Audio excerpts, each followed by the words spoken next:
This is Brian Tarian. You're about to listen to an interview with industry expert John Connor, who will help you understand the Medicare donut hole, the coverage gap, what it is and how to avoid it, certain things to be aware of. I want to give you a heads up that when this interview was recorded, since this interview has been recorded, the exact amount of expenditures that put you into the donut hole and get you out of has since changed, as it changes frequently. So for the current amount, you want to follow the link below this video and come to the Medicare.gov page that you see up here now so that you can find out the exact amount. So I hope this information helps you maximize your Medicare. Enjoy the interview. And it's really interesting, the lingo that goes on in the industry out there, this term called the donut hole, and this particular donut doesn't seem to be too tasty. So we talked about it briefly, but can we zero in on that for a minute, and maybe you could give some people some advice or guidance on how they might be able to avoid that, because that really is a big challenge for folks on Medicare, from what my understanding. It is a tremendous challenge because, and I'll go back to the illustration I have where you pay. Remember, I said you pay 25% roughly, depending on the plan, up to $2,700. This is Part D, right?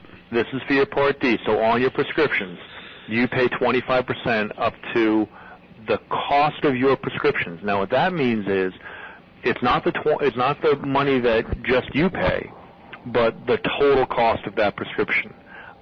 For example, Lipitor might be $200 per month, and you might pay $50, but when it goes into the calculations, the $200 goes in, and it says that the individual paid $50, the insurance company paid $150, and those two numbers together go side by side up until the individual has used $2,700 worth of prescriptions.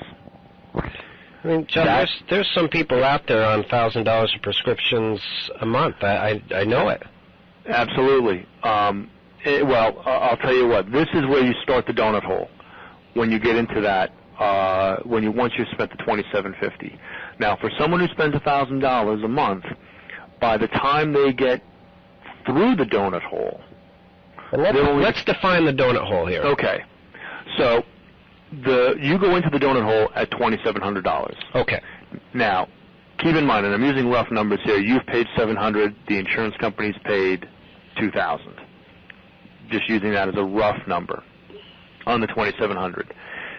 Keep in mind now, you have to pay not from $2,700 to $4,350, but from the $700 you paid to the $4,350. Your cost, individual, has to reach $4,350 until you come out of the donut hole. Wow. And you pay 100% from that $2,700 to the $4,350. It's not an easy concept to understand.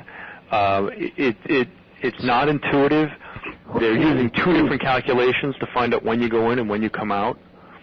So that's $1,500, $1,600 right out of pocket. My simpleton math, yeah. Well, even if you forget about what the insurance company's paid, to come out of the donut hole, an individual has to spend $4,350. Oh, okay. Yep. That's how you come out. Now, basically, what it says is that the insurance company will assist you along the way with their contributions to stretch that time that you have to pay the $4,300 out. They'll be covering some of it, but you have to spend $4,350. Now, once you do spend $4,350, you only pay 5% for the rest of the year. So on $1,000 worth of prescriptions, you'd spend $50 a month for the rest of the year. So, an average disability check is like $1,000 a month.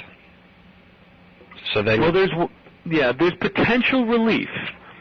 There's always the option of writing to or contacting the drug companies. Mm-hmm. There are what they call dual eligible plans. There are Part D plans that will accept assistance from a Medicaid contribution. So if there's a need-based, there's potential relief there. Okay. Encouraging. Good. But the folks that take the very expensive drugs, my wife, for example, takes a $1,600 a month prescription. So the donut hole would have really no effect on her, because at $20,000, once we've paid the $4,350, we're only paying 5% for the rest of the year. But where we find people that will see themselves in trouble are folks that are coming from an employer plan, where the employer plan, it might have been a $20 copay for everything, or very low-tiered copays, and there is no donut hole. These folks find themselves spending what they used to spend $800 to $1,000 a year for, now cost them $3,000 to $4,000 a year. And that's what people need to be aware of and watch for, is the sudden change in what they thought they were going to be paying based on something they already had. Okay. Good explanation. Solid. Excellent. Okay. So we do this a lot. Yeah. All right.